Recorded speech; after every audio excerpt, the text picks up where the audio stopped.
Bueno, pues daremos inicio a la sesión del día de hoy. Toca revisar una breve introducción a las corrientes teóricas que caracterizan las explicaciones que hemos tratado de dar los economistas y también las que han tratado de dar sociólogos y políticos al desarrollo económico. Yo creo que este tema es especialmente interesante para los sociólogos debido a que representa la culminación de todos los esfuerzos que se hacen dentro de la economía para poder definir o para poder proporcionar algún grado de bienestar para las sociedades, pero al mismo tiempo habla de cómo el proceso de desarrollo económico también es un proceso de desarrollo de las sociedades humanas. Para entender mejor a qué nos referimos con esto, vamos a comenzar, tal como nos lo comenta la lectura, definiendo, o más bien hablando, cómo es que el crecimiento económico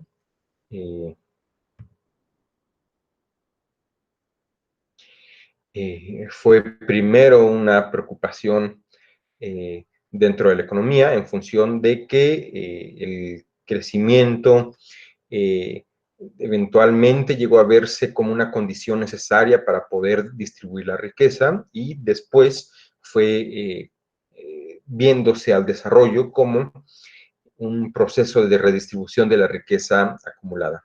En realidad, es un poco más compleja la situación, pero pues vamos a ir analizándola por partes. Bueno, nos comenta Geraldine que esta vez sí tiene un comentario. Adelante, por favor, compártenoslo.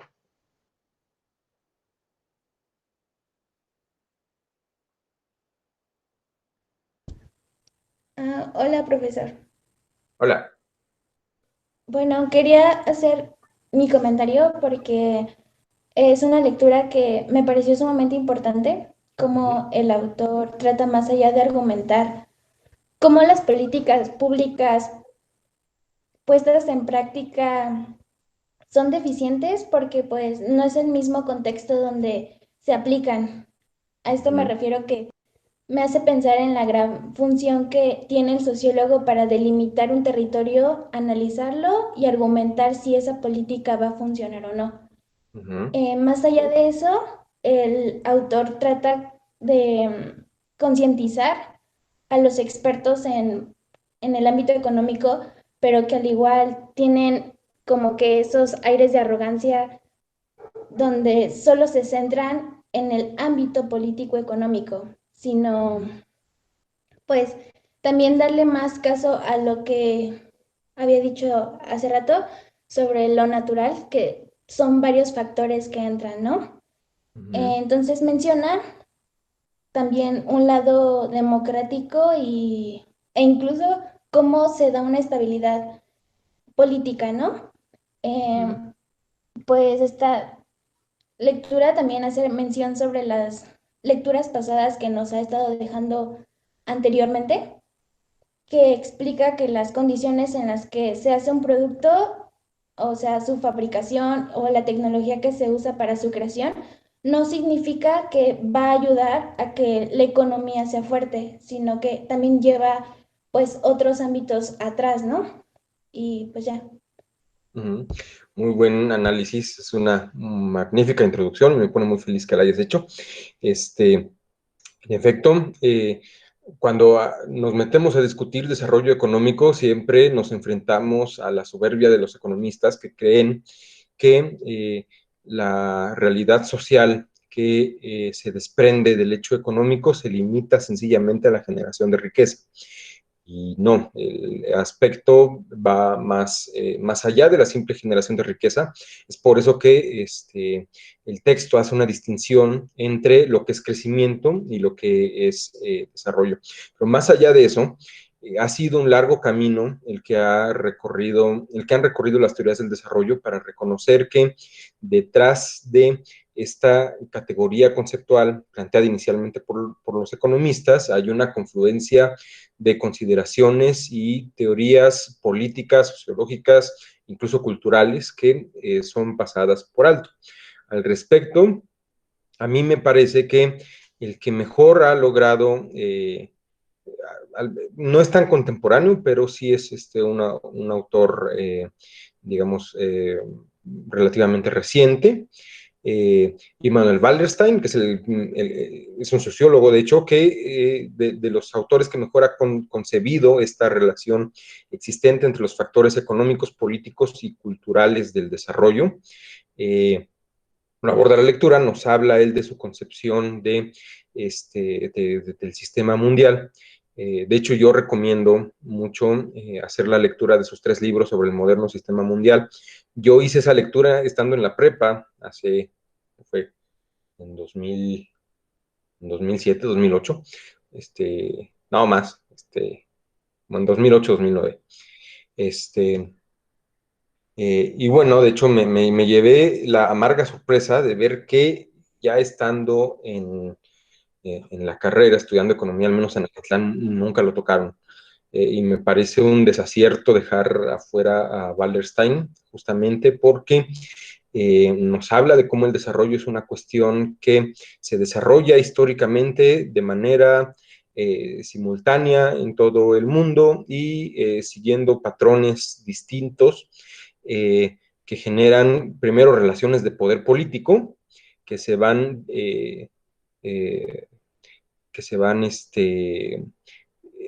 difundiendo en el espacio y después esas relaciones de poder político van generando una regularidad que permite el establecimiento de relaciones económicas y luego estas relaciones económicas configuran su propio espacio, configuran sus propios territorios y definen la forma en la que las personas que coexisten en ese sistema económico y dentro de ese territorio entienden la forma de relacionarse entre ellas, ya no solamente políticamente, sino también económicamente, con lo cual el sistema económico va incluso configurando una cultura entre las personas que están sujetas a determinado espacio económico. Es una lectura en verdad muy, muy interesante.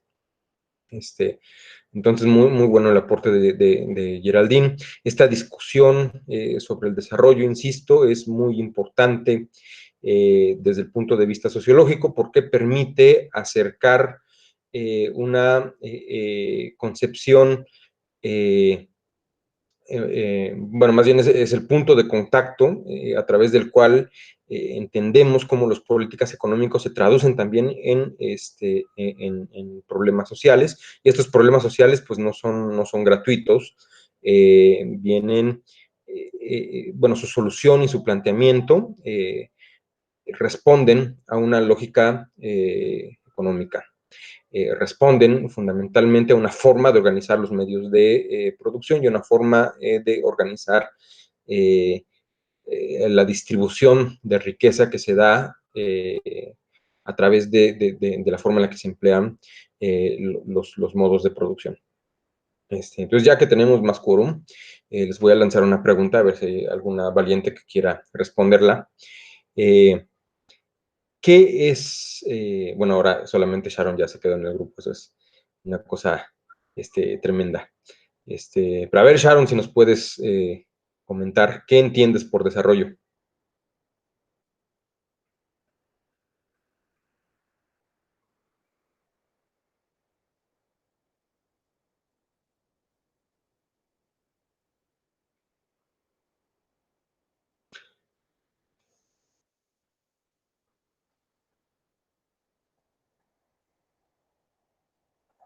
Bueno, creo que Sharon nos va a aplicar la ley del hielo el día de hoy.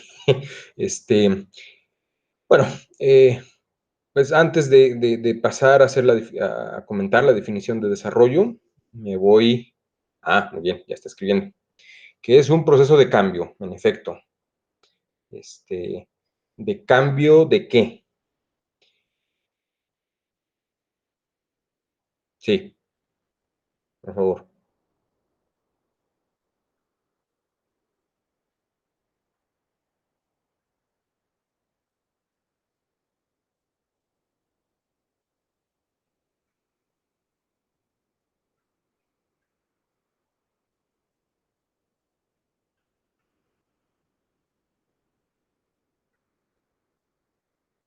Sharon nos está escribiendo su concepto. Ha comenzado diciendo que es un proceso de cambio.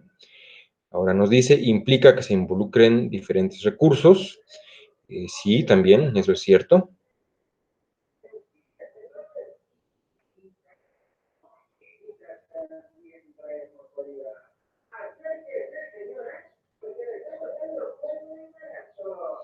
Se ha unido a nuestra sesión la camioneta de patitas y esquites que pasa en mi colonia. Y va a ir para largo.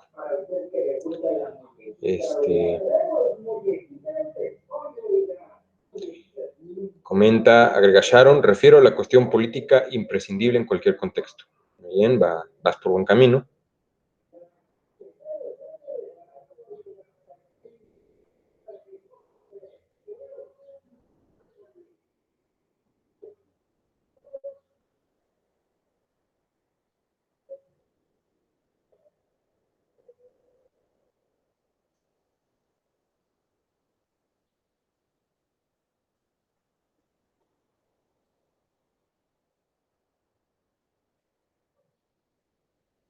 Es un proceso que ocurre a lo largo del tiempo. Si la historia es un parteaguas que nos permite hacer comparaciones, es un poco rebuscado, pero sí la historia y la política nos permiten entender cómo discurre el proceso de desarrollo.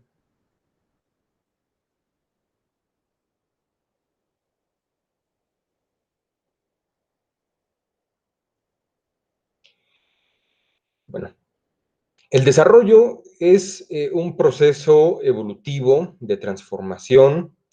Naturalmente considera objetivos. Los objetivos son planteados a posteriori, digamos, en un sentido ontológico. El desarrollo ocurre hasta cierto punto de manera espontánea. Es decir, históricamente es un proceso evolutivo que ha ocurrido como resultado del andar de los procesos eh, de, de, de, de vinculación, de fortalecimiento de las relaciones humanas, y ya después cuando el desarrollo se convierte, o más bien cuando el desarrollo es asumido conscientemente por los grupos humanos, ya entonces adquiere la posibilidad de convertirse en un proceso que desencadena en un objetivo. Que el objetivo primordial debería ser, hablando desde un punto de vista estrictamente económico, garantizar la supervivencia de los individuos que componen el grupo social a través de garantizarles los medios materiales para poder continuar con su proceso de vida. Remontándonos al inicio del curso y remontándonos también, digamos, a, a la discusión ontológica de la economía, es decir, a lo que nos permitiría explicar cuál es la razón de ser de la economía, pues justamente encontramos que la economía corresponde al estudio de las actividades humanas que tienen como objetivo, ahora sí, garantizar los medios materiales para poder permitir la reproducción de la vida. Con estos medios materiales, pues nos referimos naturalmente al alimento, a la protección de los bienes, perdón, del medio natural, es decir, al sustento, perdón, a la casa y el vestido. La economía se entiende más bien actualmente como una disciplina científica que estudia todas estas actividades, pero también tiene una dimensión humana que es entender a la economía como precisamente este conjunto de procesos que nos permiten garantizar nuestra supervivencia. Ahora, en ese proceso, eventualmente se van reproduciendo los medios, se van multiplicando, estos medios se les va asociando un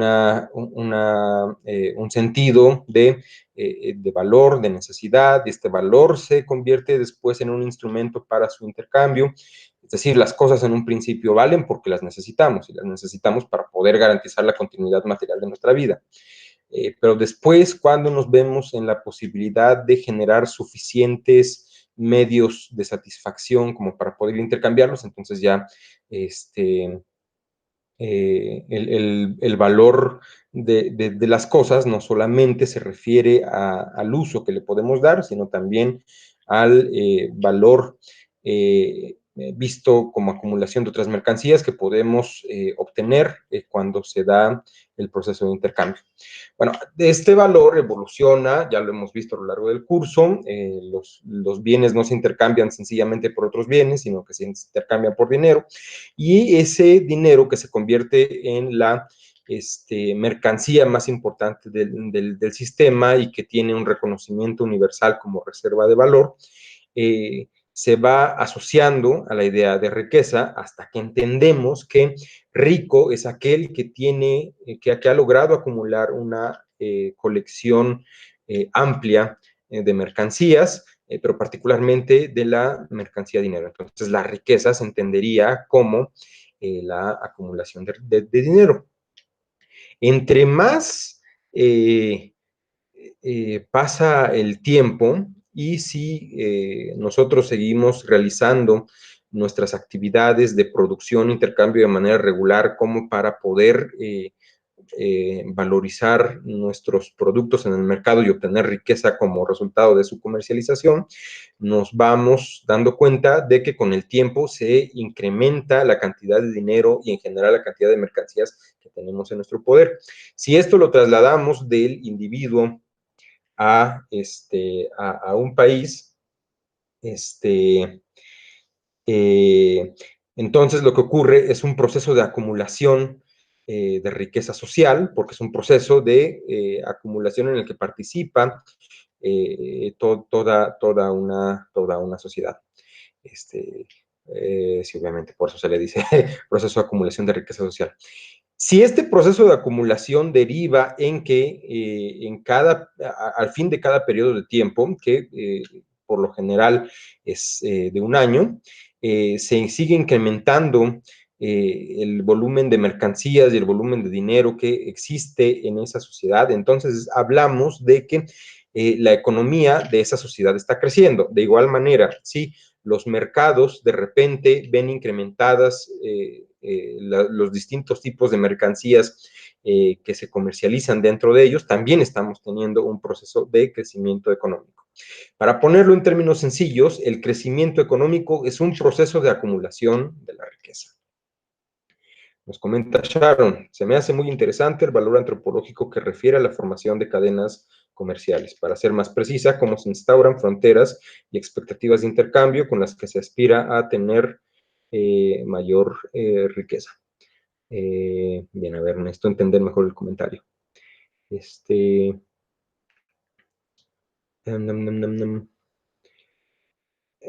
Bueno, sí, más que las cadenas comerciales, las cadenas de valor que comienzan con la manipulación, la transformación de los recursos que tenemos en el medio natural, que después pasa por la transformación y que ya después se convierten en propiamente cadenas de comerciales, es decir, cadenas de distribución de valores ya construidos, ya hechos, pues sí revisten un conjunto de propiedades antropológicas, porque el establecimiento de cadenas de valor está vinculado a las necesidades culturales, materiales de un grupo social en un momento determinado, de acuerdo con la disponibilidad de los recursos naturales que existen en el espacio dado, la posibilidad de movilizarlos a lo largo de a lo largo de ese espacio. Eh,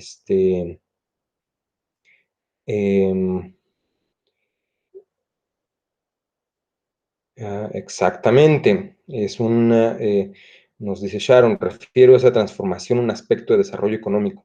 Muy interesante que hayas llegado a esta conclusión, porque en efecto el desarrollo económico se refiere también a la forma en la que el ser humano va adaptando los medios de producción, los recursos naturales, a la aparición de nuevos conocimientos, a la aparición de nuevas relaciones humanas, de nuevos conceptos culturales, y entonces estos medios de producción o estos precursores con los cuales obtenemos satisfactores se van modificando a lo largo del tiempo, y como resultado de esa modificación es posible producir en masa y consumir en masa. Esa sería una característica del desarrollo que se diferencia del concepto de crecimiento económico. Es decir, a grosso modo podríamos pensar que si el crecimiento económico es la acumulación de riqueza, lo siguiente que nos debería preocupar como productores y como consumidores es cómo se distribuye esa riqueza acumulada. Y para darle valor a esta discusión, cabría preguntarse muy filosóficamente primero, ¿para qué necesitamos distribuir el valor?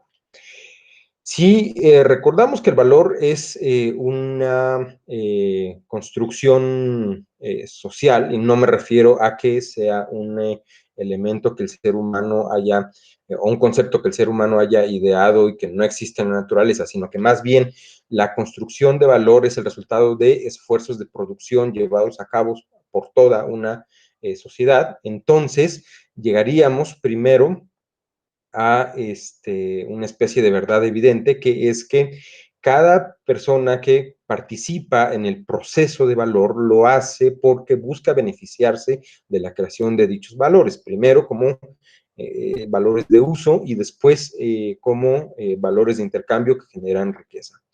En una economía que se encuentra mercantilizada y en la cual las principales relaciones sociales se inscriben en el intercambio, en la producción, bueno, más bien surgen como resultado de la producción e intercambio de mercancías, y esta sociedad mercantilizada utiliza el dinero para facilitar los intercambios, la adquisición de un valor concreto como lo es el dinero, se convierte en una condición indispensable para que los miembros de esta sociedad puedan después seguir reproduciendo sus medios naturales, sus medios materiales de vida, de tal manera que la pregunta a por qué es necesario redistribuir el valor encuentra su respuesta en que porque es necesario garantizar o socializar los medios para garantizar la reproducción material de la vida, lo cual es fundamental en una sociedad mercantilizada. Bueno, es fundamental para cualquier sociedad, pero dentro de una sociedad mercantilizada adquiere una forma especial debido a que existe ya una apropiación de determinados segmentos o determinadas cotas de estos medios para garantizar la subsistencia, que no están a disposición de todos. Es decir, es necesario hacer la distribución de valor entre todos, más necesario incluso en una sociedad mercantilizada donde existe la propiedad privada y donde existen cotas o existe una porción de los medios de producción que solamente están al alcance de unos pocos cuantos. Entonces, el crecimiento económico es una condición necesaria para que exista desarrollo, toda vez que el crecimiento económico como fenómeno social permite la generación de riqueza. Y el desarrollo se referiría después a cómo esa riqueza acumulada es utilizada para mejorar la calidad de vida de las personas que coexisten en una sociedad y después también para incrementar las capacidades productivas de esa sociedad. La lectura nos expone que en el principio no existía una preocupación clara por el desarrollo, sino que más bien en sus etapas más tempranas, la economía como ciencia albergaba discusiones respecto a si era posible siquiera garantizar el crecimiento económico. Y por supuesto, esta concepción de crecimiento era nebulosa al principio. Adam Smith, por ejemplo, ni siquiera abordó el tema, sencillamente dijo que para que el para que un sistema económico se desarrollara satisfactoriamente era necesario prescindir de la influencia del Estado. Después, ya con otros clásicos, comenzando por Ricardo, pasando por Malthus, pasando por John Stuart Mill, comienza a haber la noción de que es posible generar riqueza y, digamos, acumularla progresivamente, incrementar el nivel de riqueza de una economía. Pero hasta cierto punto se habla, por ejemplo, de que debido a los rendimientos decrecientes de los sectores productivos, especialmente del campo, sería posible llegar en algún momento a un punto de estancamiento, de estado estacionario, por así decirlo, en el cual ya no es posible continuar creciendo. Es decir, los recursos naturales y los procesos productivos son puestos a funcionamiento de una manera tal que llega el momento en el que, como resultado de su operación, ya no se adquiere más riqueza. Y, eventualmente,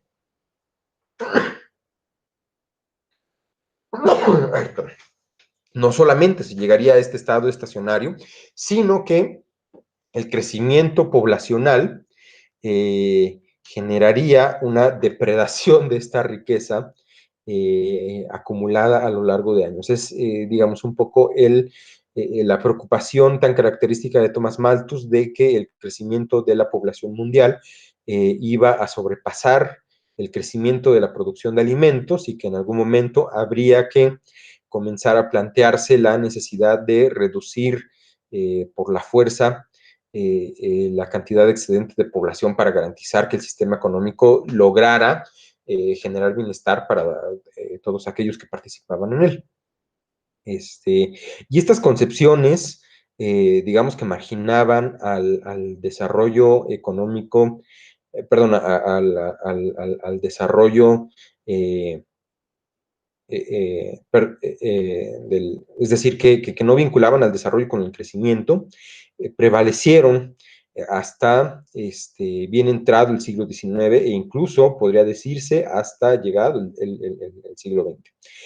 Tal vez de los primeros teóricos importantes que comenzaron a preocuparse por el desarrollo y más bien visto desde una categoría histórica más que económica, pues haya sido el propio Marx, quien concebía que el nivel de productividad alcanzado por una sociedad dependía directamente del nivel de desarrollo de sus medios de producción. Es decir, no alcanza el mismo nivel de productividad quien utiliza un telar manual para crear telas a quien utiliza un telar mecánico.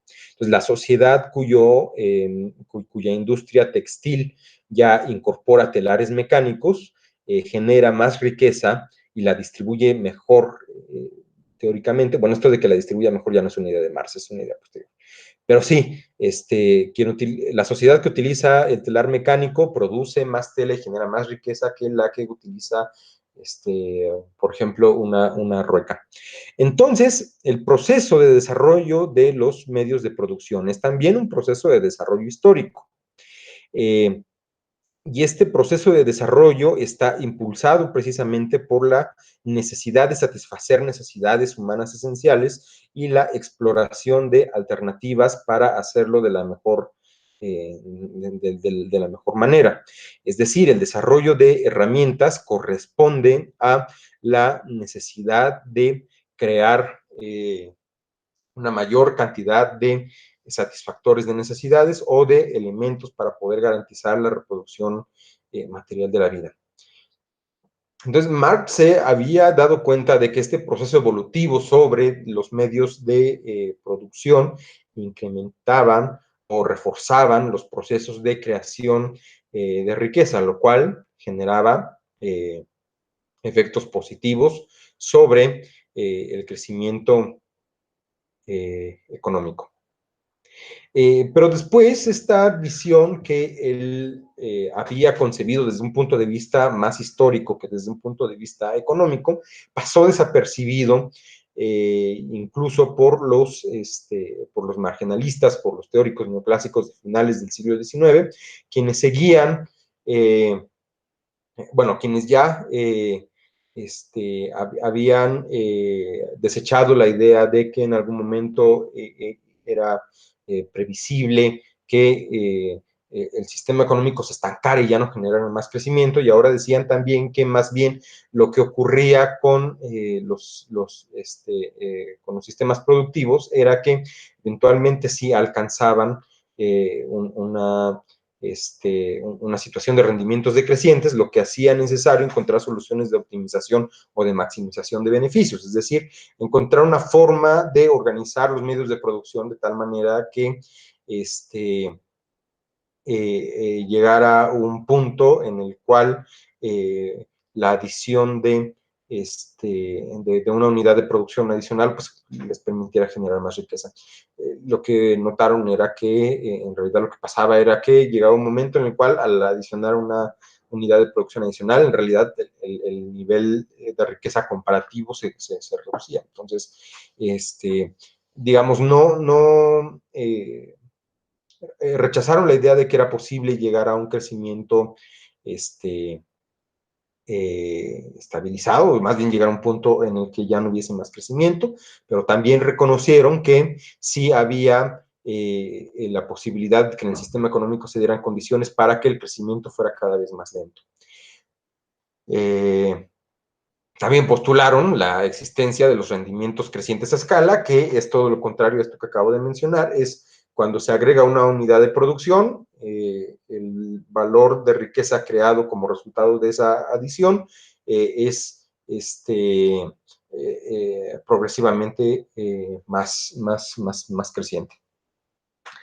Pero después, pues llega en la crisis de 1929, llega la Segunda Guerra Mundial, dos contextos históricos que configuran, por un lado, nuevas relaciones de poder en el mundo y que, por el otro lado, demuestran que las políticas económicas estructuradas con el andamiaje neoclásico, que suponen la existencia de mercados en competencia perfecta, que pasa por alto la existencia de fallas de mercado, que otorga demasiado protagonismo a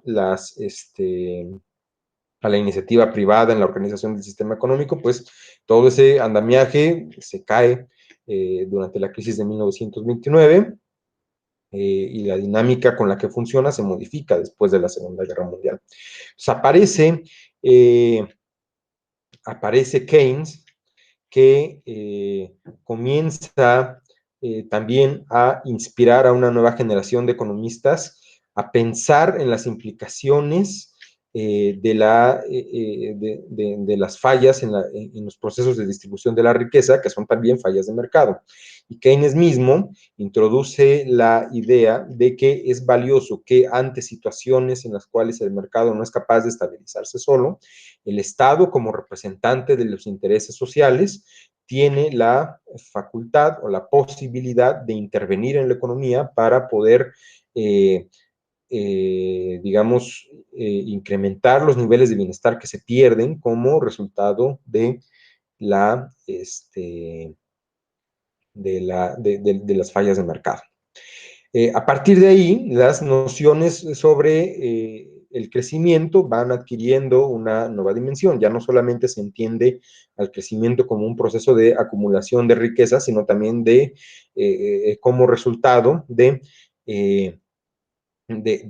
las condiciones de desarrollo a las cuales está sujeta una economía. Es decir, se llega a la conclusión de que existe una relación circular, por así decirlo, un bucle de reforzamiento entre el crecimiento económico y el desarrollo, puesto que se logra advertir que el crecimiento económico genera riqueza, esa riqueza se convierte en consumo, pero también se convierte en ahorro.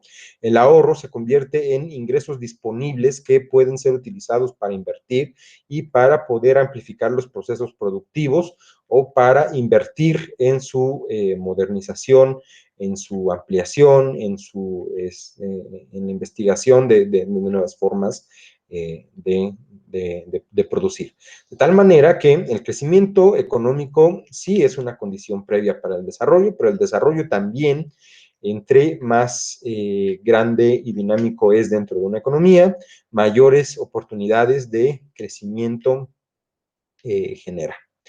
Sin embargo, ocurre algo que es muy poco, que es muy estridente para la economía ortodoxa, que es que el crecimiento, perdón, que el desarrollo económico genera crecimiento en países o en espacios más bien que ya tienen relaciones consolidadas de producción y que tienen por lo tanto economía desarrollada, economía, pues sí, economías con un alto nivel de desarrollo de sus fuerzas productivas, este, pero el crecimiento económico es escaso en lugares donde por mucho que el mercado esté abierto, existan condiciones para la liberalización, la intervención del mercado sea, digo, del gobierno sobre el mercado sea escasa, pues estos países no crecen.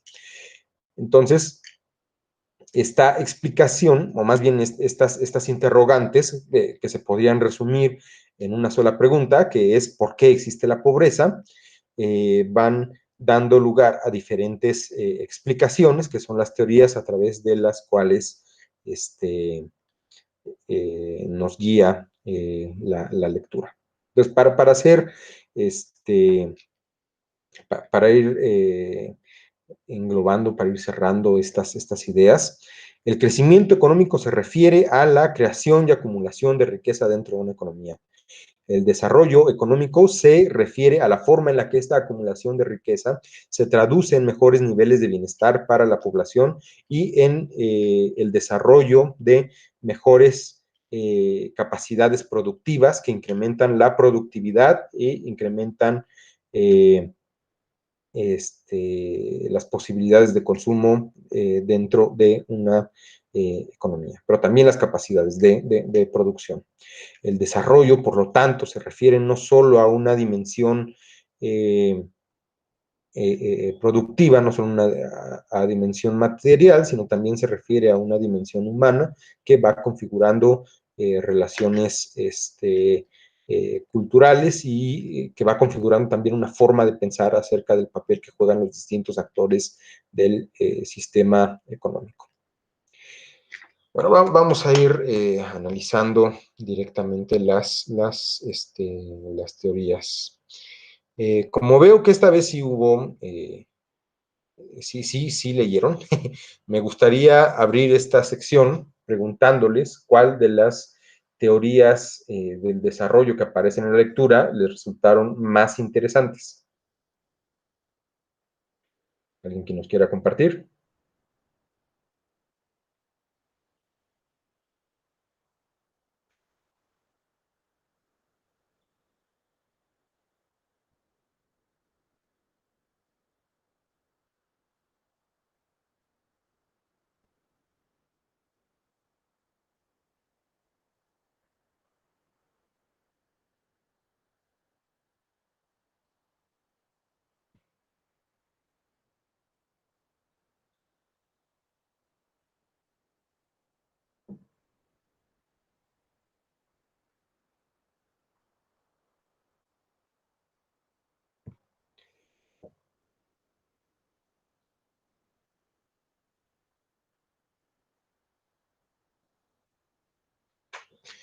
Bueno, vamos a empezar viendo un diagrama que nos presenta la lectura en la página, déjenme ver cuál es, la página 24, que habla pues sobre toda esta evolución en las teorías de desarrollo, de crecimiento económico, que han dado lugar al establecimiento de teorías de desarrollo económico. Voy a compartir mi pantalla para que podamos ver esas, este,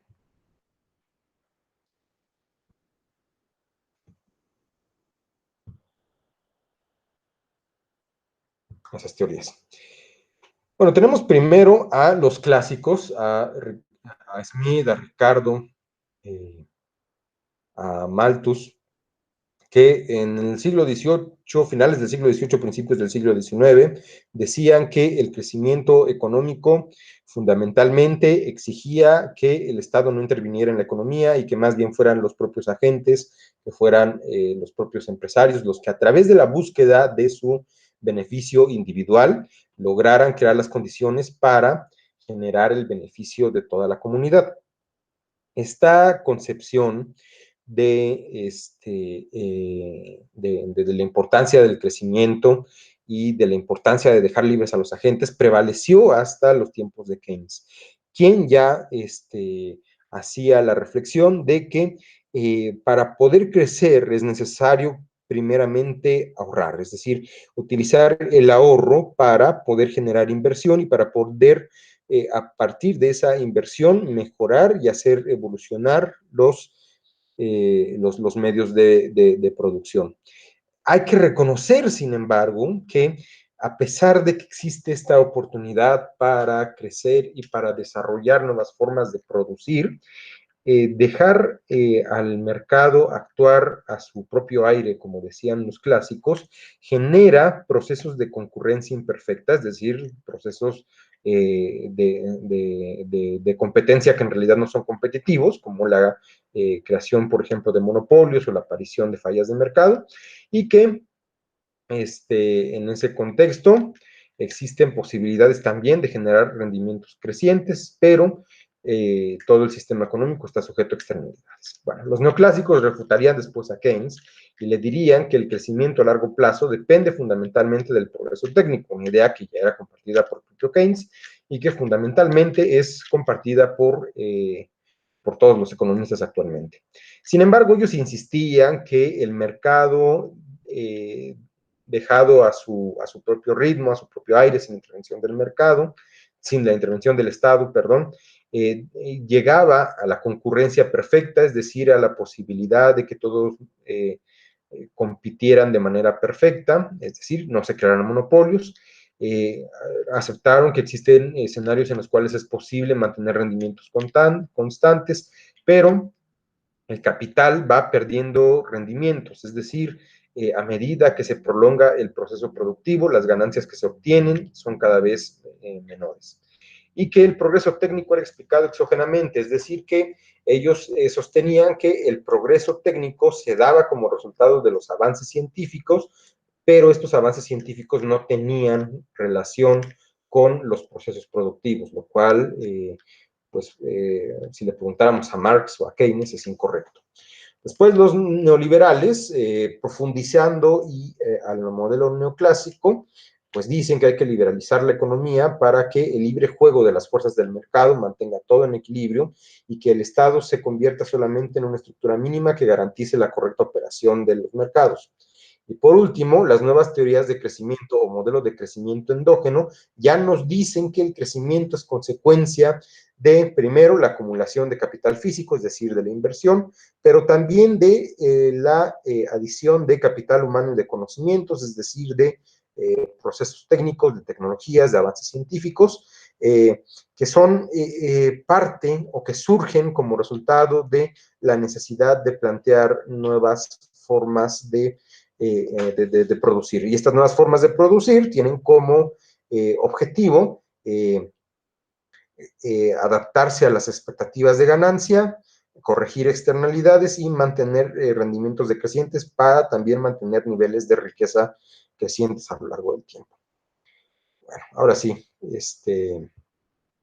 nos devolvemos a la explicación de las distintas teorías de desarrollo económico. Tenemos ya por ahí un comentario. Dice Sharon, me parece interesante cómo se menciona al azar en geografía socioeconómica e industrial. Me llama la atención cómo citan los accidentes históricos en las génesis. ¿Podría ahondar sobre eso para una mejor comprensión? Sí, claro, en cuanto llegue esa parte, lo comentaremos. Para los economistas es muy difícil, bueno, comienzo diciendo que para los economistas es muy difícil aceptar que existen hechos fuera del comportamiento del mercado que pueden explicar el comportamiento del mismo. Es decir, A nosotros los economistas nos gustaría pensar que todos los problemas del mercado tienen un origen endógeno, pero no, en realidad tienen también orígenes exógenos. Orígenes que pueden ser justamente factores geográficos, culturales, políticos, sociales, que no entran dentro de las ecuaciones de maximización de beneficios que nosotros nos empeñamos en hacer y que se ven muy bonitas en los pizarrones y en los artículos, pero que tienen un poder explicativo verdaderamente escaso. Nos vamos a mover, claro, a la explicación de esas teorías un poco más adelante. Déjenme regreso a mi acordeón. Bueno.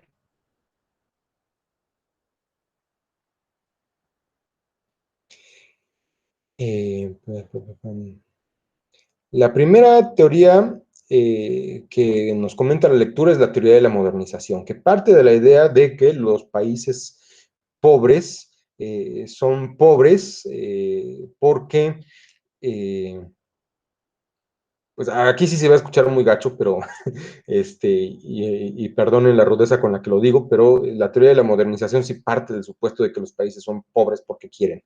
¿Y por qué quieren ser pobres? Porque protegen valores culturales, medios de vida, formas de producción tradicionales que se resisten al cambio propuesto por las economías más desarrolladas.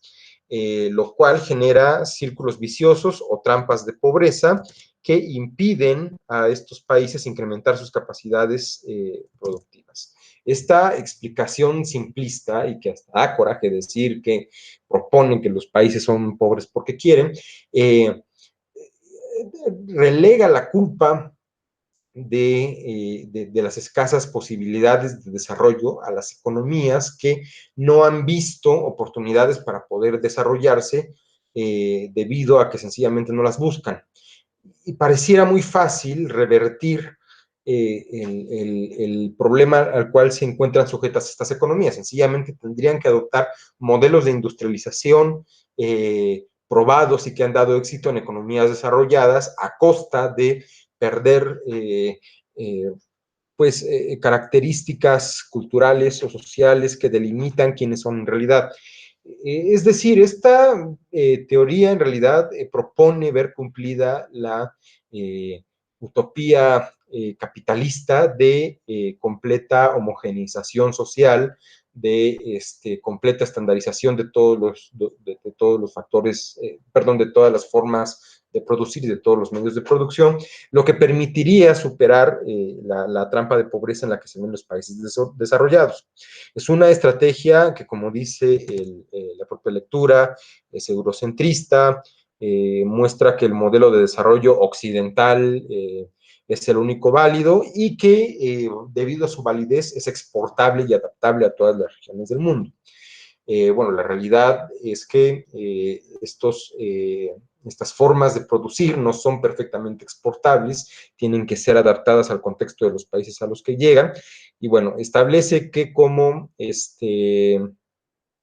fases del desarrollo bajo esta visión existen 5 etapas. La primera es la sociedad tradicional, ¿sí? La que produce con medios de producción de baja productividad, que sin embargo van acumulando riqueza. Después esta riqueza se convierte en las condiciones primigenias para el despegue, es decir, esta riqueza da las condiciones para el ahorro, y el ahorro que se convierte en inversión después permite el despegue de la economía. Una economía que va creciendo, va madurando, y ya después de que tiene una estructura productiva madura, entonces ya puede producir para el consumo masivo. No solamente porque produce, sino también porque pagan salarios, y estos salarios le permiten a las personas que, digamos, no están involucradas en actividades productivas, o que lo están y que son quienes reciben el salario para sostener a sus familias, adquieren las posibilidades de consumir prácticamente todo lo que produce el mercado. Pero un mercado maduro también sería un mercado que es capaz de producir cualquier tipo de mercancías. Lo cual nos remite, por ejemplo, a lo que decíamos hace unas sesiones respecto a la teoría del espacio de producto, que una economía compleja, es una economía que tiene la posibilidad de producir una cantidad tremenda de bienes y servicios distintos y diferenciables de otros, y una economía ubicua es aquella que solo produce un número muy reducido de mercancías, y el problema de estas mercancías es que como cualquiera las puede producir, pues tienen un número tremendo de competidores.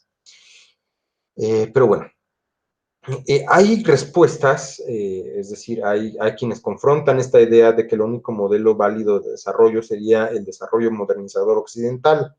Existe, por ejemplo, el enfoque del modelo de desarrollo equilibrado, que lo que intenta proponer es que es posible coordinar el desarrollo de los medios de producción de manera más o menos equilibrada y equitativa, es decir, al mismo tiempo en todos los sectores productivos.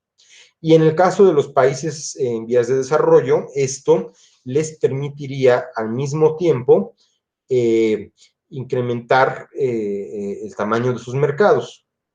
Es decir, lograr que, por ejemplo, mercados o industrias que no producían lo suficiente como para poder transitar hacia un consumo de masa, lo puedan hacer más o menos al mismo tiempo. Y mediante esta forma de dinamizar el sector, los sectores económicos, podría irse superando poco a poco los círculos viciosos o las trampas de pobreza. Sin embargo, pues esta teoría parte de que esas trampas de pobreza existen. Nos dice la lectura que se identifican dos círculos viciosos, dos círculos que son de hecho caracterizados por Ragnarsson. Y nos dice, el primer círculo en torno a la falta de capital, de ingresos y de ahorro. Es decir, la primera trampa de pobreza tiene que ver con que no hay capital porque no hay ingresos y los ingresos vienen de la riqueza, y como no hay riqueza, pues tampoco, como no hay generación de riqueza, pues tampoco hay ahorro. La baja productividad del trabajo da lugar a bajos ingresos, es decir, nuevamente regresémonos a quien produce telas con un telar mecánico y con una rueca, pues quien utiliza la rueca nunca va a estar en condiciones para competir con quien utiliza el telar mecánico. En consecuencia, sus productos salen tarde, salen caros, no se consumen y se pagan bajos salarios. Bueno, bajos ingresos suponen la capacidad baja de ahorro, un bajo nivel de ahorro impide la inversión y por lo tanto la acumulación de capital, la escasez de capital físico redunda en un bajo nivel de productividad. Es decir, baja productividad acaba dando como resultado baja productividad.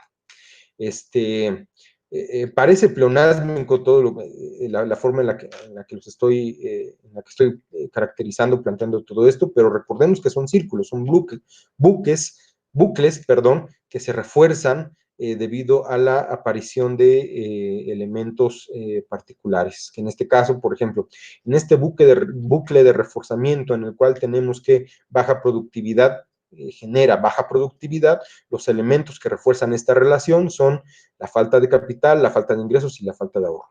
El segundo círculo vicioso aparece en la relación entre el tamaño del mercado, los ingresos y la inversión, de modo que los incentivos a la inversión serán escasos debido al bajo poder adquisitivo de la población.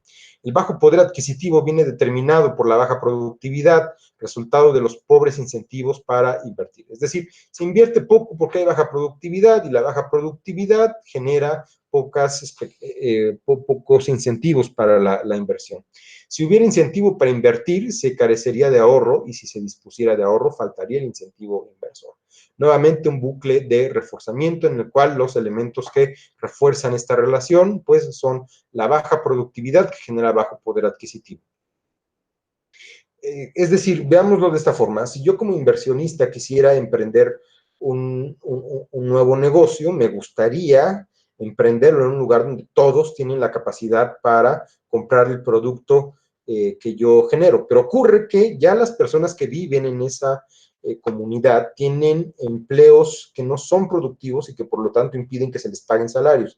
Así que si yo llego con mi negocio, seguramente me voy a enfrentar a la situación en la cual la gente no consume porque no tiene el poder adquisitivo para consumir lo que yo voy a producir. Entonces, mejor no invierto ahí. A eso se refiere esta falta de incentivos. Pero bueno, existe también, contrario a esta concepción de que podríamos en condiciones ideales fomentar el crecimiento coordinado de las industrias, también existe la teoría contraria, que habla sobre el crecimiento desequilibrado.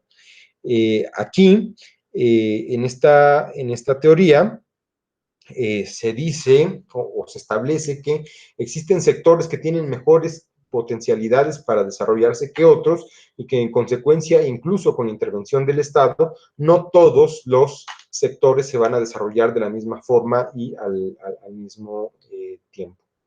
En esta visión del crecimiento desequilibrado sobresale la teoría de la causación circular acumulativa. Esta teoría parte de la noción de que el sistema social no se mueve espontáneamente hacia ningún equilibrio de fuerzas. Es decir, que los sectores productivos no convergen todos de manera espontánea hacia un nivel de desarrollo equilibrado. Es decir, esto equivale a decir que si nosotros dejáramos a los mercados hacerse bolas solitos, estos no convergerían en un entorno de competencia perfecta en ningún momento.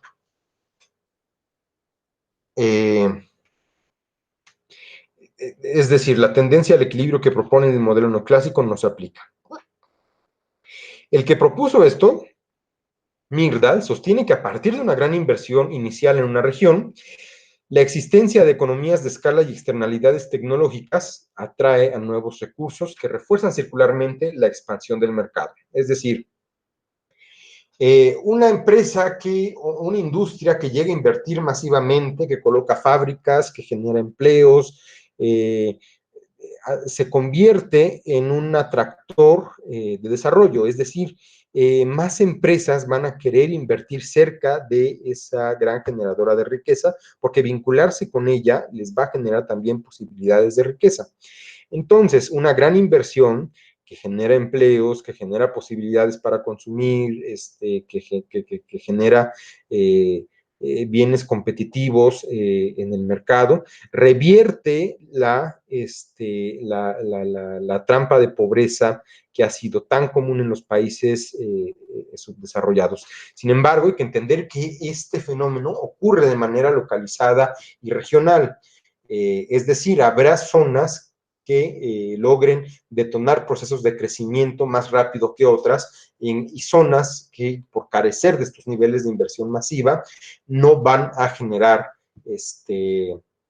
ningún tipo de crecimiento económico. Esto hace que surja otra nueva teoría, que es la teoría de los polos del desarrollo, planteada por un economista, si mal no recuerdo, que se llamaba Perrú. Bueno, Perrú yo lo conozco, además de la teoría de los polos del desarrollo, porque también es uno de los teóricos seminales del análisis regional, y aquí ya estoy en condiciones para empezar a responder el comentario de Sharon. Existen lugares que por sus características geográficas, sociales y políticas son mejores sitios para detonar el desarrollo económico que otros. Más aún cuando sobre estos sitios llegan a establecerse inversiones que explotan estas relaciones ya existentes previamente en el territorio, las amplifican y las convierten en motores para mantener el desarrollo. El Tren Maya no es el ejemplo que nosotros quisiéramos. Vamos a pensar, por ejemplo, en la industria farmacéutica del Valle de México, establecida, por ejemplo, en los municipios de Ecatepec, Nezahualcóyotl, Coacalco, me está faltando uno que está entre Coacalco y Ecatepec y no está en Tlalnepantla, bueno, en Tlalnepantla también. Ahí se asienta aproximadamente el 20% de toda la producción farmacéutica del país. Es decir, también hay industria farmacéutica en otras alcaldías de la Ciudad de México, en Coyoacán, por ejemplo, y en Tlalpan hay también una zona muy fuerte de desarrollo, de desarrollo de la industria farmacéutica. Pero vamos a concentrarnos en la parte nororiental del Valle de México. Estas empresas, cuando llegaron en los años 50 y 60, se involucraron en un nivel muy grande de inversión y fueron generando eslabonamientos con otros sectores económicos asentados en el área. Es decir, de entrada llegan, por ejemplo, llega la Bayer de Ecatepec, por ejemplo, donde tiene una gran cantidad de mano de obra disponible, entonces contrata primero esa mano de obra y le paga salarios calificados, salarios competitivos. Esos salarios competitivos le permiten a esas personas comprarse su casa, pero también abastecerla de electrodomésticos que para los 50 eran de primera generación, hacerse de su televisión, hacerse de productos de consumo a los que no accedían principalmente. Entonces, de un lado, ya detonó que las personas que vivían en Ecatepec en los años 50 y 60 ahora podrían ir a la Ciudad de México a comprar bienes que eran considerados de lujo en ese momento. Con lo cual ya detonaron procesos de consumo en otros lados.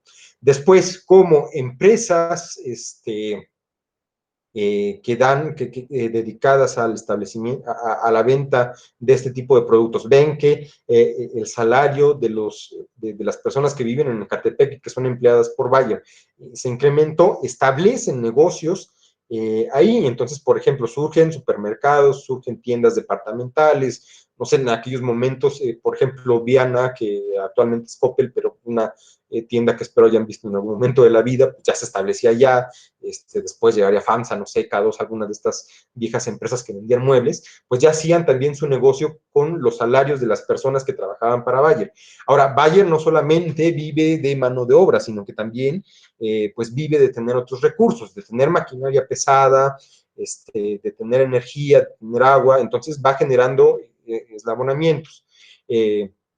Por ejemplo, Bayer va comprando maquinaria que contrata en desarrollos de industria metalmecánica que se encuentra sentada en la Ciudad de México, y bueno, ya se va ahí convirtiendo en un polo de desarrollo industrial. La gran tragedia de Catepec y del nororiente del Estado de México es que sí llegó mucha industria manufacturera, de las cuales las principales pues es la industria farmacéutica, y que durante cierto momento de la historia generó desarrollo, pero después esas dinámicas de integración territorial generaron que las empresas establecidas ahí hasta la fecha sigan teniendo grandes ganancias, pero que existen ya elementos exógenos, es decir, que no tienen que ver con la actividad de esas empresas, que han derivado en que el nivel de riqueza de las personas que trabajan para esas empresas se ha reducido, el crecimiento no se vio no se vio traducido en desarrollo, existen altos niveles de delincuencia y criminalidad que no se corresponden al modelo de polo de desarrollo que debería haber sido esa región.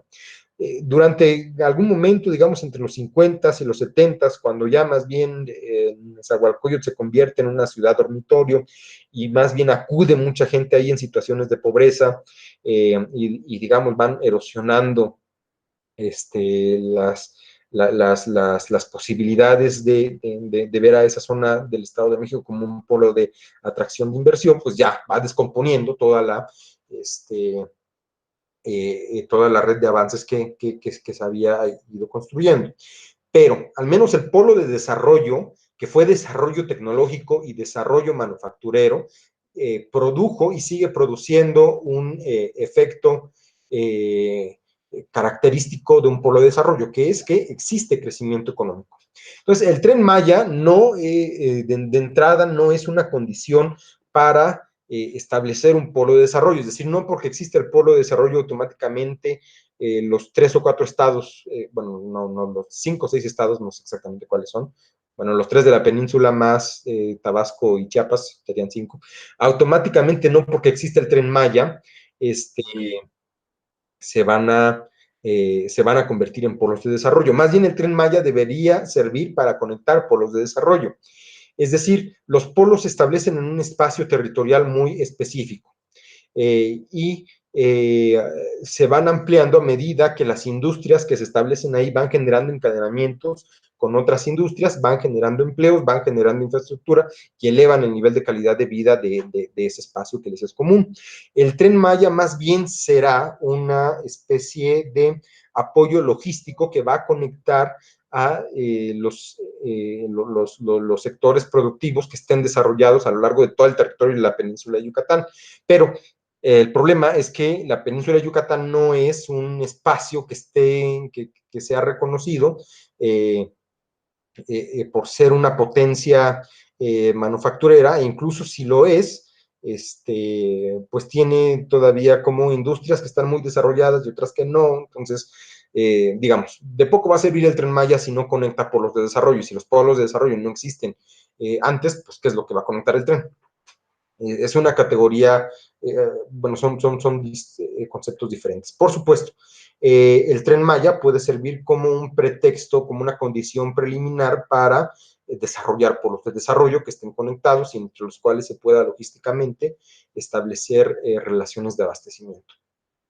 Pero esa sería, digamos, como la característica principal de lo que conocemos por polo de desarrollo.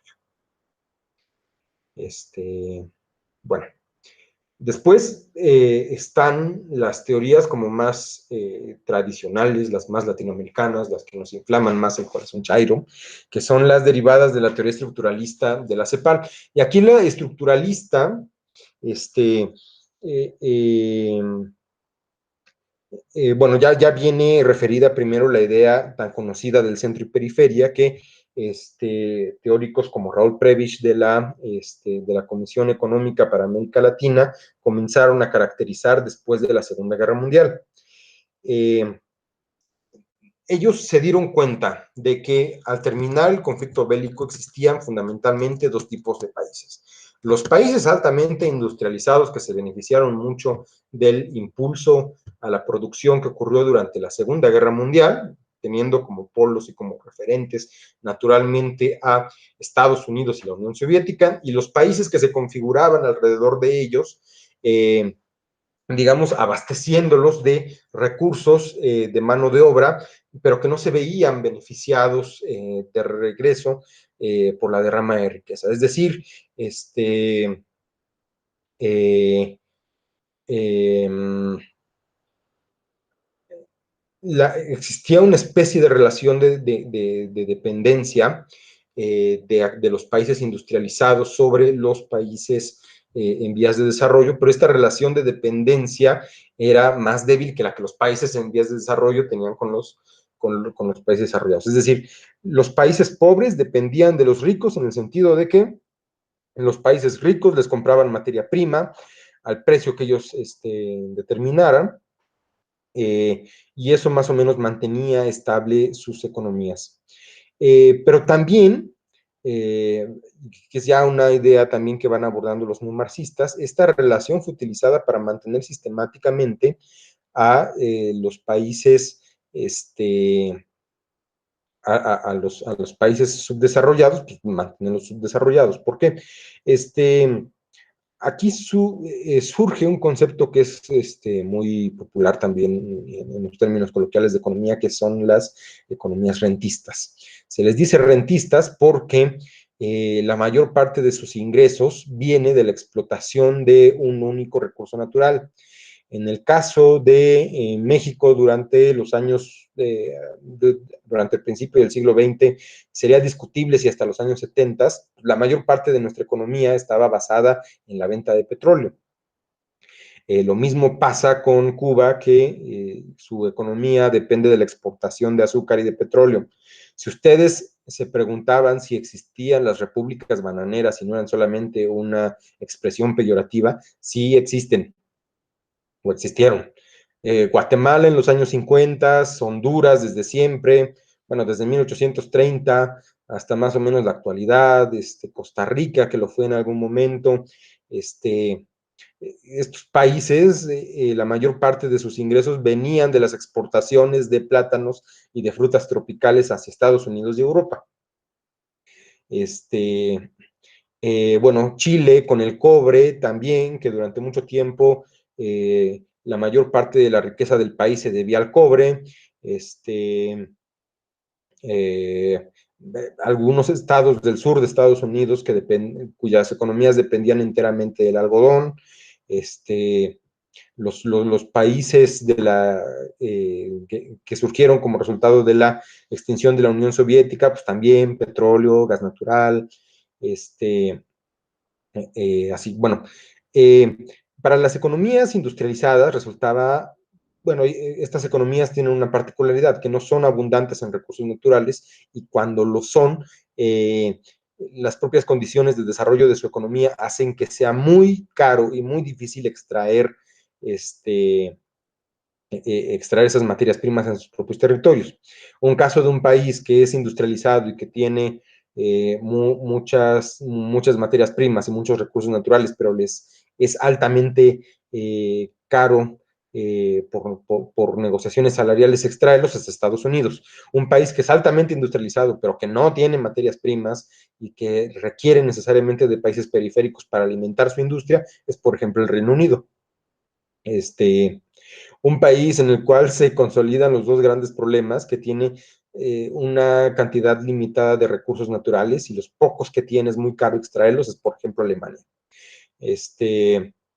Pero bueno, el caso de Alemania es muy curioso porque es un país que no logró consolidar un poder imperial, no logró beneficiarse este, de los países o de regiones ricas en, en recursos naturales.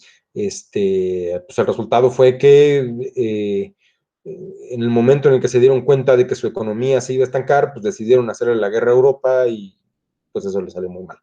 Es básicamente la historia económica de la Segunda Guerra Mundial. Pero bueno, en el caso de países como Francia, Reino Unido, Estados Unidos, Rusia, Holanda, que fueron los países, bueno, España también, los países más beneficiados por este esquema de subyugación económica de estas regiones, para mantener los precios bajos de las explotaciones de estos recursos naturales, requirieron también mantener esos países en condiciones de productividad y competitividad muy bajos, es decir, garantizar las condiciones para pagar bajos salarios y mantener esta relación de dependencia el país adquiere riqueza mediante la explotación de un recurso, pero a cambio tiene que garantizar que la explotación de ese recurso por una potencia extranjera sea con el menor costo posible. Estas relaciones de poder son discutidas por la escuela no marxista, pero son discutidas de manera muy interesante por el propio Immanuel Wallerstein, que ya les comentaba yo al principio. Es un autor muy interesante porque él dice que las relaciones de poder no es que se den exactamente de manera tajante entre países ricos y países pobres, sino que más bien lo que hay que entender aquí es cómo esos países se convirtieron en países ricos o países pobres a través de procesos políticos, sociales y culturales que se fueron desarrollando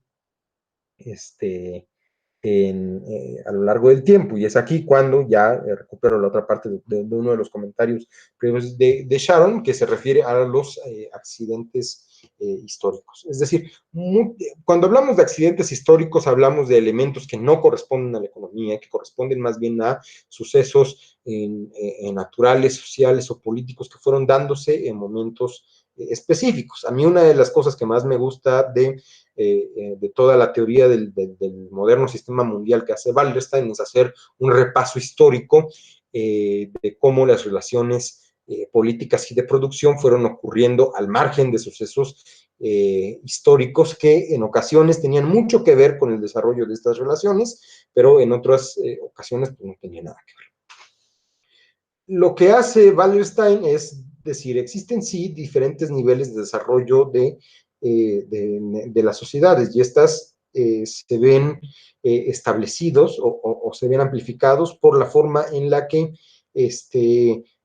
las sociedades van generando formas de relacionarse entre sí. Es decir, él decía, en la época de la Edad de Bronce, es decir, con el surgimiento de las primeras culturas, los grupos humanos se encontraban disgregados y la producción de medios de consumo que llegaban ellos a hacer, pues eran fundamentalmente para el autoconsumo. Progresivamente fueron entendiendo que era más provechoso comerciar entre ellos mismos, pero si no hubiese sido por estas relaciones de intercambios comerciales, muchas de estas culturas, sobre todo europeas, no habrían podido hacerse una idea de quiénes eran ellos y cuál era su posición frente a los otros. El caso seminal más claro es en el caso de las polis griegas, que son una herencia de esta estructura social de disgregación productiva, de falta de integración económica, que sencillamente se erigen políticamente a lo largo de un territorio, pero como comunidades autocontenidas. Es decir, producen para el autoconsumo, tienen ciertas relaciones de intercambio las unas con las otras, pero no tienen esta noción de un mercado común, y al no tener esta, no se asumen como miembros de un mismo grupo.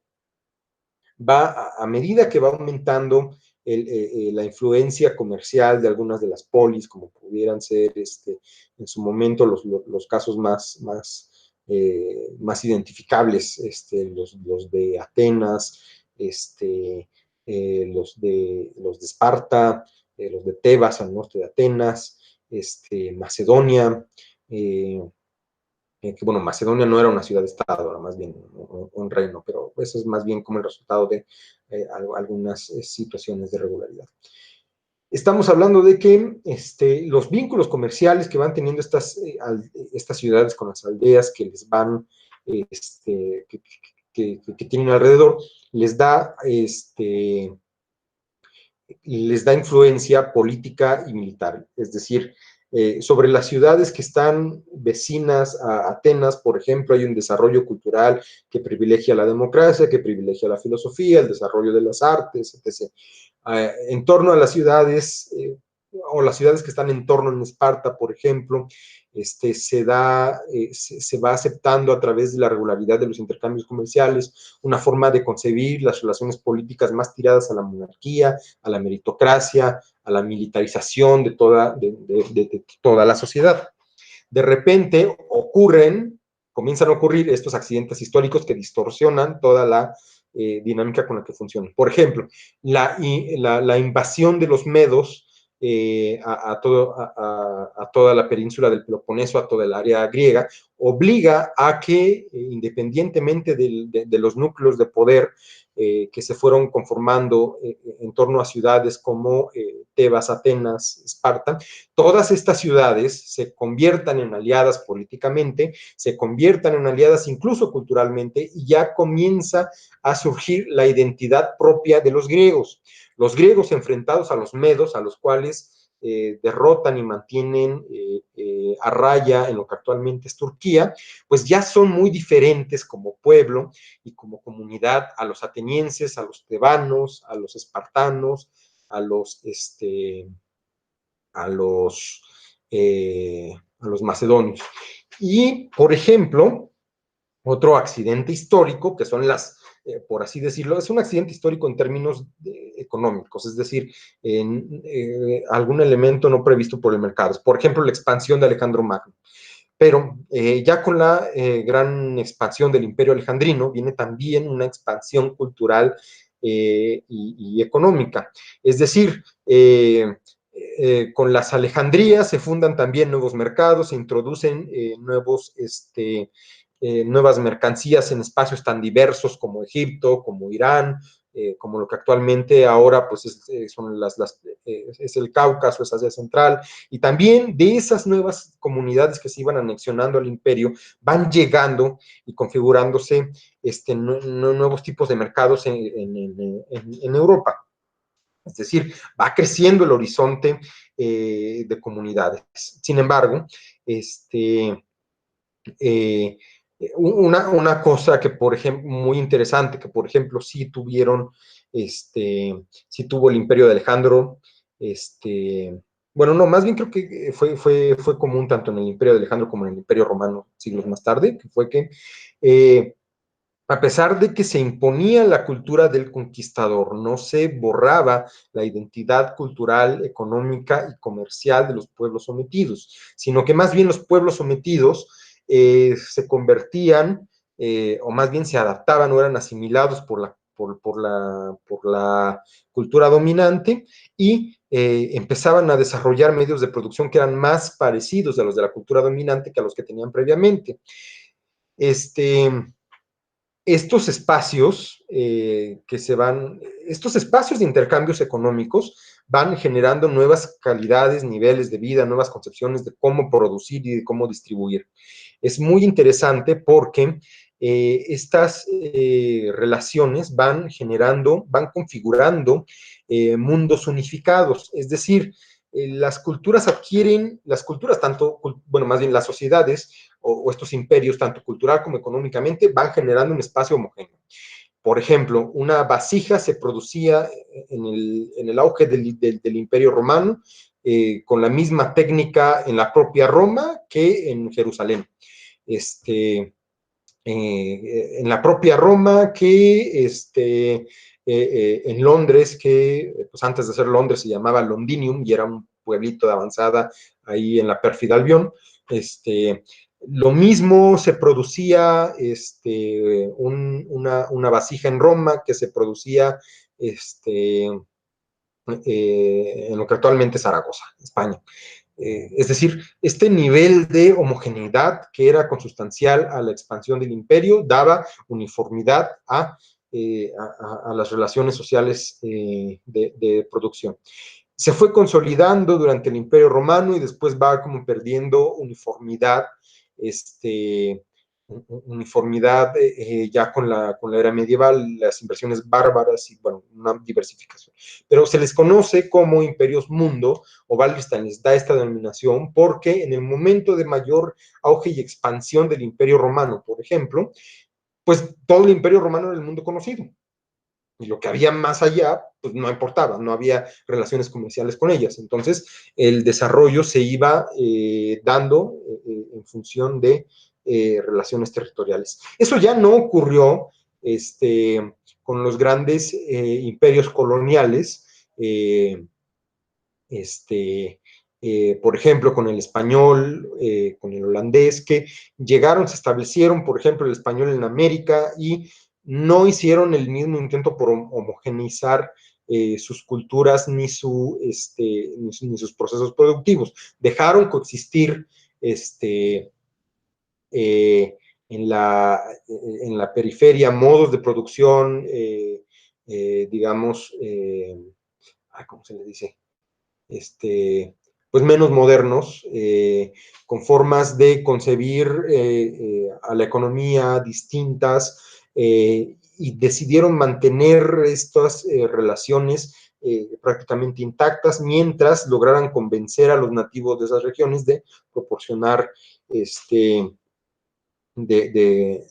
proporcionar recursos para las metrópolis. Es decir, ya viene inmersa una nueva lógica de hacer intercambios comerciales que no pasa por la homogeneización, sino que pasa más bien por la explotación de recursos. Y más bien la explotación última, la adquisición de riquezas y la generación de riquezas se llevaba a cabo en la metrópoli, ya no en las periferias de donde salía todo eso. Bueno, pues esto es más bien lo que dice Wallerstein y lo que dice la teoría neomarxista. Después está la teoría neoliberal, que tiene dos concepciones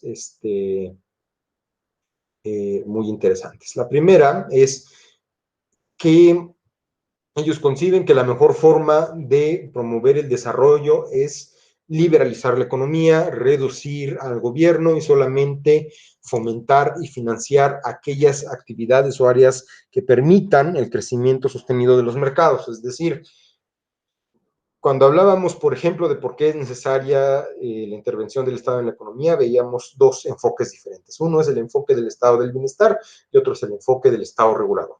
Pues el modelo de desarrollo neoliberal privilegia la figura del Estado regulador, porque quien tiene que asumir toda la responsabilidad sobre la dirección del mercado es el mercado mismo.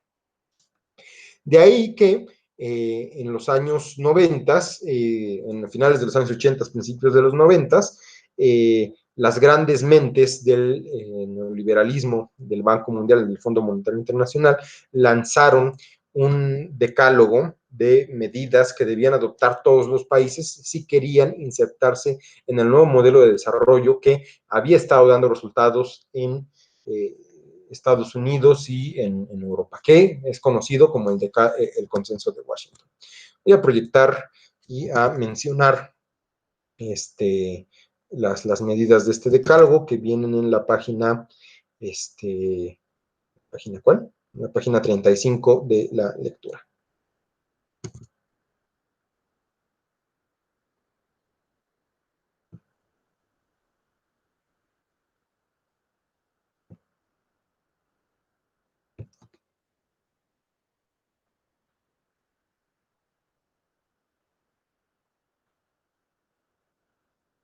Bueno, pues está en primera instancia la disciplina presupuestaria, que se refiere a que el déficit, es decir, el gasto mayor que el ingreso de un gobierno, no debería ser tan grande como para tener que recurrir a un impuesto inflacionario. Es decir, los países no deben endeudarse y si se endeudan no deben financiar ese déficit, esa deuda, subiendo impuestos. Dos, prioridades del gasto público. Reorientación del gasto público desde los subsidios indiscriminados a actividades ineficientes hacia la sanidad, enseñanza primaria y las infraestructuras. Es decir, menos gasto social y más gasto en inversión de infraestructuras. Luego, reforma social, encaminada a ampliar la base imponible, es decir, a la base de impuestos y mantener tipos marginales moderados. Es decir, lograr que más personas paguen impuestos, pero no subir impuestos. Liberalización financiera, sobre todo en lo relativo a los tipos de interés, es decir, el gobierno no debe intervenir en la fijación de las tasas de interés, lo que da pie a esta tendencia de otorgar autonomía a los bancos centrales. Tipos de cambio. Los tipos de cambio deben ser unificados y competitivos para estimular el crecimiento acelerado de exportaciones no tradicionales. Es decir, debería buscarse que todos los países converjan hacia el mismo tipo de cambio o que existan menores discrepancias entre los tipos de cambio de los diferentes socios comerciales, con el fin de que puedan intercambiar entre sí bienes y servicios de alto nivel agregado, de alto nivel de complejidad y reducir la ubicuidad de las economías. Apertura comercial. Las restricciones cuantitativas deben ser reemplazadas por aranceles y estos deberán ir reduciéndose hasta oscilar entre el 10 y el 20%. Es decir, debe garantizarse el flujo de mercancías entre los países y si es que se les va a grabar un arancel, que sea la única medida de protección que van a tener estos bienes y servicios y que no sea mayor al 20%. Liberalización a la inversión directa extranjera. Se deben suprimir barreras que traben la entrada de inversiones extranjeras. Es necesaria la igualdad de condiciones entre las empresas nacionales y las extranjeras. Privatización. Se aboga por la privatización de empresas públicas. Desregulación. Bueno, privatización es lo que ya comentábamos la sesión pasada que pasó aquí en México, a diestra y siniestra, que se privatizó Pemex, Altos Hornos de México, Imevisión, etc. Derechos de propiedad. El sistema legal debe garantizar derechos de propiedad a bajo costo y accesibles al sector informal.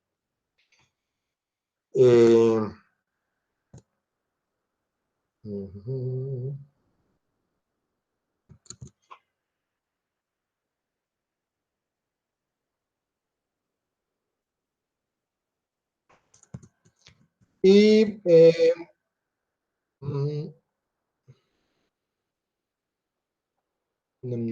y bueno, pues esos son los 10 requisitos que se les solicitó a implementar a los países.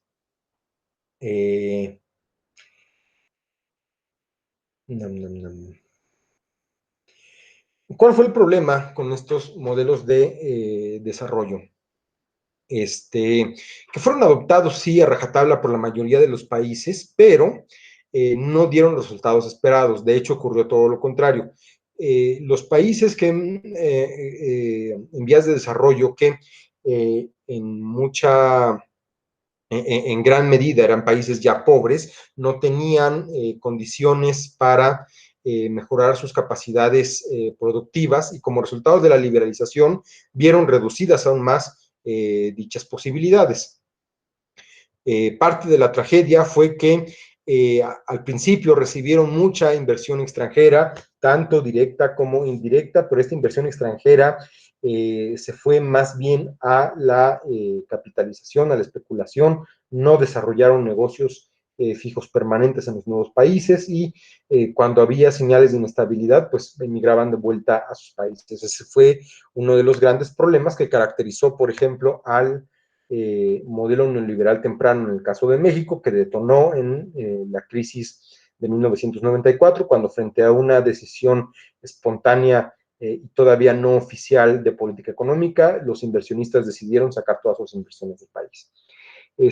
Otra de las características de esta gran tragedia neoliberal es que los países se convirtieron en países de paso en procesos productivos, es decir, básicamente el efecto maquiladora, importaban insumos baratos de otros países, los procesaban aquí e inmediatamente los volcaban de nuevo a el mercado internacional para ser comercializados en otra parte. Y bueno, se habla eh, se habla de dos desafíos al consenso de Washington. El primero es el Southern Consensus latente. Bueno, se dice, la característica principal de este consenso latente es el rechazo a la idea de la exportación indiscriminada de modelos exitosos a favor de una exportación adaptada a los modelos y las condiciones del país y del momento. Es decir, que se dieron cuenta de que no funcionaba imponerles la receta que había funcionado en Estados Unidos a países pobrísimos como Haití o República Dominicana, o no sé, Namibia, Ghana, en África, quién sabe. Había más bien que preocuparse por adaptar estos modelos a las condiciones productivas, económicas y laborales de los distintos países. Y después, el enfoque de desarrollo humano, que esto más que hablar de un reto, yo diría que es una virtud del modelo neoliberal, que es considerar, bueno, es una virtud teórica, no es una virtud que se vea reflejada en la realidad, pero cuando menos es un buen objetivo. Garantizar que el sistema económico no solamente garantice para las personas una vida de bienestar, una vida, dice aquí, larga, saludable y llena de creatividad, sino también una vida que sea compatible con el desarrollo sostenible, es decir, con la preservación del medio ambiente. Pero también implica un desarrollo humano que genera mayores potencialidades intelectuales, creativas, productivas, en en los seres humanos. Que les mantenga, que les permita vivir una vida de felicidad, plenitud, sin carencias, de desarrollo humano, personal e intelectual. Y bueno, ya para cerrar esta sesión respecto a teorías del desarrollo, recordemos que el crecimiento económico es la acumulación de riqueza, pero el desarrollo se trata de los mecanismos para lograr que esa acumulación de riqueza se convierta en garantía de bienestar para las personas, por un lado, y por el otro lado, que también se convierta en un instrumento para mantener la evolución de los medios de producción a favor de soluciones que permitan incrementar la riqueza y que permitan crear mejores bienes, mejores procesos de producción. El objetivo final de toda teoría del desarrollo sería plantear o perfilar una explicación de cómo eh, eh, los procesos económicos generan este bienestar y también ser la base para una política que permita conciliar estos dos grandes objetivos. Por un lado, garantizarle a las personas una vida plena, feliz, larga, con salud, sin carencias, sin carencias materiales, y por el otro lado, permitir la evolución y el avance sostenido de, de, de, de, eh, de los medios de producción, su diversificación a favor de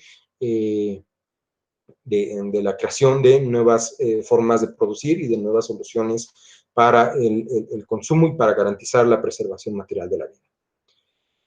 Bueno, pues hasta aquí la sesión del día de hoy. Muchas gracias por su atención.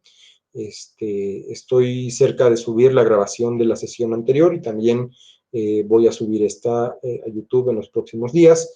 Y estén atentas al Classroom porque ya se acerca el final de nuestro ciclo y la próxima semana notificaré quiénes se van a final y qué hay que hacer para el final. Muchas gracias y nos vemos la próxima semana.